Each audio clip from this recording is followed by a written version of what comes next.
عزیزان گرامی وقار، اللہ کریم کو سب سے زیادہ ناپسند چیز جس کا ذکر قرآن پاک میں بھی ہے وہ ظلم ہے۔ ظلم کو اللہ تبارک و تعالی ہرگز پسند نہیں فرماتا، اور ظلم کا مطلب صرف کسی پر ہاتھ اٹھانا ہی نہیں بلکہ کفر اور شرک بھی بہت بڑا ظلم ہے۔ قرآن پاک میں اللہ نے فرمایا ان الشرک لظلم عظیم، اللہ کے ساتھ کسی کو شریک ٹھہرانا بہت بڑا ظلم ہے، اور اس ظلم کی بہت ساری شاخیں ہیں جو آج ہم دنیا میں دیکھ رہے ہیں۔ انسان کسی نہ کسی جگہ پر ظلم کرنے کا شکار ہو جاتا ہے، ظالم بن جاتا ہے۔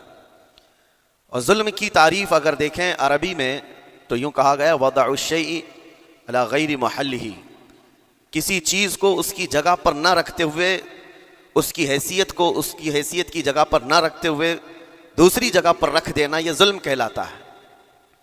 حقدار کو حق نہ دینا یہ ظلم ہے، یا اپنے حق سے زیادہ کسی سے چھین لینا یہ بھی ظلم ہے۔ اور یہ ظلم کی ایک دو نہیں ہزاروں مثالیں ہیں، لیکن قرآن ہر ظلم کی مذمت کرتا ہے۔ اللہ کریم کئی جگہوں پر ارشاد فرماتا ہے ان اللہ لا يحب الظالمین، اللہ تعالیٰ ظالموں کو ہرگز پسند نہیں فرماتا۔ میرے عزیزو، گناہ بھی ظلم ہے، جیسے کہ قرآن میں اللہ نے فرمایا وَلَوْ أَنَّهُمْ إِذْ ظَلَمُوا أَنفُسَهُمْ، جب لوگ اپنی جانوں پر ظلم کر لیں تو اے محبوب آپ کے دربار پہ آئیں۔ یہ جو آیت ہے ظلم کا مطلب کیا ہے؟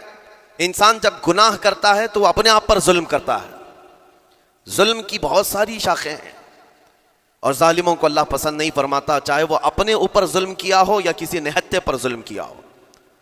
آج دنیا میں جو حالات ہم دیکھ رہے ہیں، ظالموں کا ظلم عروج کو پہنچا ہوا ہے، اور قرآن پاک میں رب تعالیٰ نے ظالموں کی نشانیاں بھی بیان کی، ایسا نہیں کہ یہ پہلی مرتبہ ہوا ہے۔ اللہ تعالیٰ فرماتا ہے وَكَم مِّن قَرْيَةٍ أَهْلَكْنَاهَا، کتنی بستیاں ایسی ہیں جن کو ہم نے ہلاک کر دیا۔ رب تبارک و تعالیٰ نے ان کو ختم کر دیا کیونکہ وہ ظالم تھے۔ ظالموں کی بستیاں جو ہلاک ہوئیں، قرآن پاک میں 3 مثالیں آپ کو بتاتا ہوں۔ ایک نوح علیہ السلام کی امت اور ان کی آبادی، دوسری حضرت لوط علیہ السلام کی قوم، تیسری حضرت صالح علیہ السلام کی قوم۔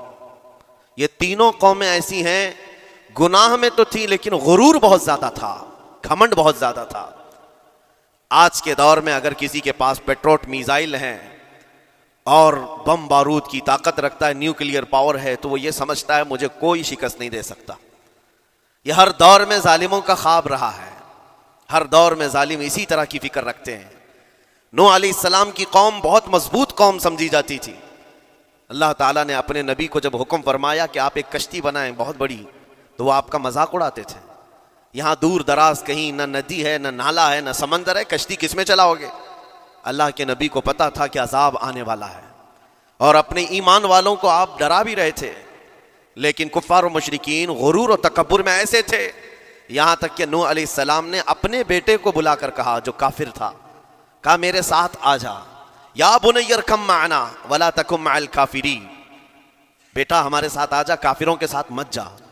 اس نے کیا کہا؟ قال سآوی الی الجبل یعصمنی من الماء، میں تو پہاڑ کی اونچی چوٹی پر چلا جاؤں گا، تمہارا پانی مجھے کچھ نہیں کر سکے گا۔ یہ اس وقت ظالموں کا خیال تھا، گمان تھا۔ پھر اللہ تعالیٰ قرآن پاک میں فرماتا ہے وَفَجَّرْنَا الْأَرْضَ عُيُونًا، ہم نے زمینوں کے سارے چشمے پھاڑ دیے، ہر جگہ سے پانی کے سوتے نکلے، اور پھر آسمان کے سارے دروازے کھول دیے فَفَتَحْنَا أَبْوَابَ السَّمَاءِ بِمَاءٍ مُنْهَمِرٍ، اللہ فرماتا ہے آسمان کے سارے دروازے پانی کے کھول دیے، آسمانوں سے پانی اور زمینوں سے پانی۔ فَالْتَقَى الْمَاءُ عَلَى أَمْرٍ قَدْ قُدِرَ، سورہ قمر کی آیتیں ہیں، رب تعالیٰ فرماتا ہے پانی اتنا بڑھ گیا کہ جو رب تبارک و تعالیٰ کی طے کی ہوئی معینہ نشانی تھی وہاں تک جا کر پانی مل گیا، روئے زمین پر کوئی باقی نہ رہا سوائے حضرت نوح علیہ السلام کی کشتی کے، کوئی نہیں باقی رہا۔ جب یہ پانی پھیل گیا، کیا پہاڑوں کی چوٹیاں، کیا محلوں کی اونچائیاں، سب غرق ہو گئے، اور وہ جبابرہ، وہ قوت کے بادشاہ جو کہتے تھے ہمارا کوئی کچھ نہیں بگاڑ سکے گا، سڑ گئے پانیوں میں۔ صرف پانی اللہ تعالیٰ بھیج دے تو انسان اسے روک نہیں سکتا، عذاب الہی کو کیسے روک سکے گا؟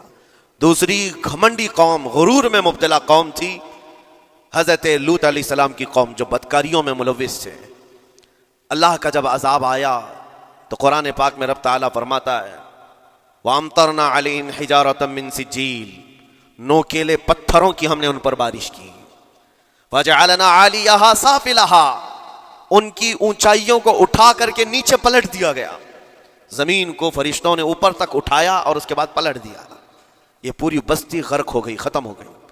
یہ بستی بھی وہی تھی جس کو حضرت لوط علیہ السلام بار بار تنبیہ کرتے تھے کہ ظلم سے بچو، ظلم سے بچو، ظلم اللہ کے عذاب کو دعوت دیتا ہے، لیکن وہ مذاق اڑاتے تھے، اور جب ہلاک و برباد ہو گئے، ختم ہو گئے، ان کی نشانیاں بھی باقی نہیں رہی۔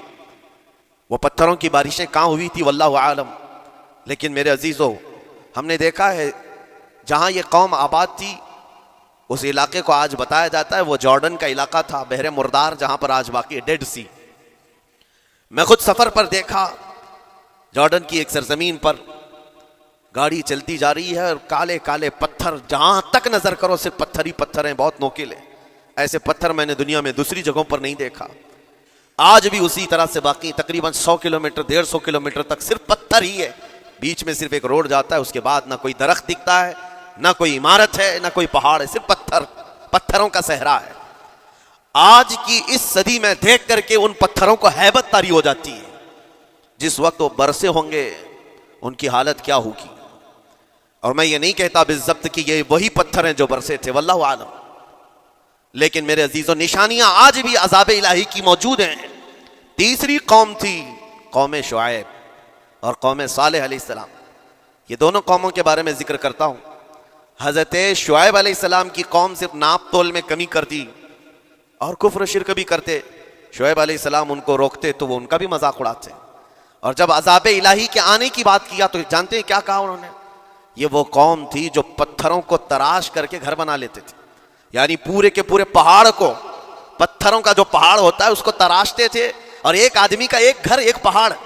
آج کے دور میں ساری بلڈوزر مل کر کے نہیں کر پائیں، مشینیں مل کر نہ کر پائیں، وہ اس وقت کے لوگ بھاری بھرکم تھے، جسامت والے تھے، طاقت والے تھے، جب وہ اپنے رہنے کے لیے ایک پہاڑ کو تراش سکتے تھے۔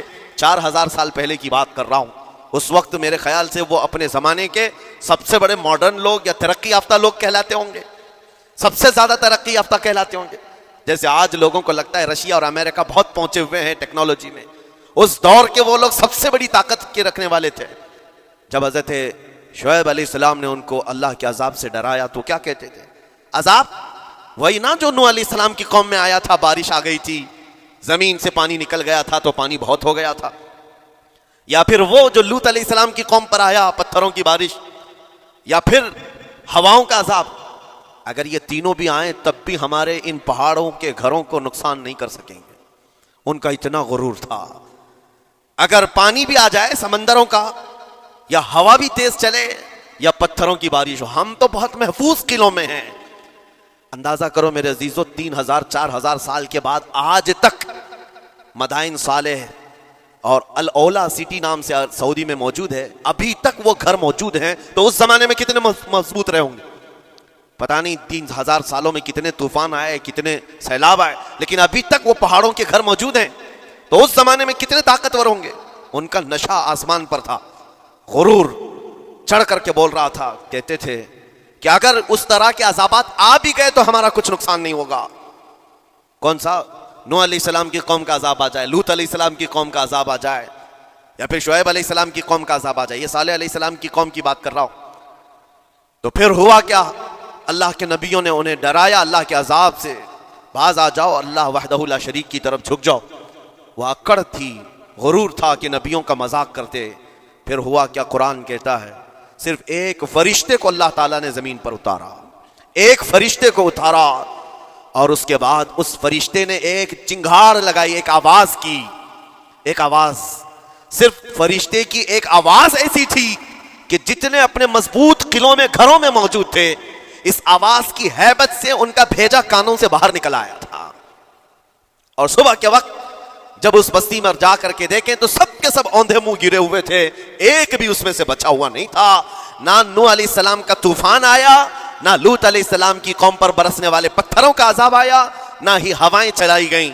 ایک فرشتے کو بھیج کر رب تعالیٰ نے اپنی قدرت کا مظاہرہ فرمایا، اللہ کے کروڑوں اربوں لا تعداد فرشتے ہیں، ایک فرشتے کی طاقت ایسی ہے کہ اگر وہ اپنی آواز نکالے تو تمہارے کانوں سے بھیجا باہر نکل آئے۔ اللہ وحدہ لا شریک، وہ حی و قیوم کل بھی تھا اور آج بھی ہے، وہ رب ذوالجلال حی و قیوم ہے۔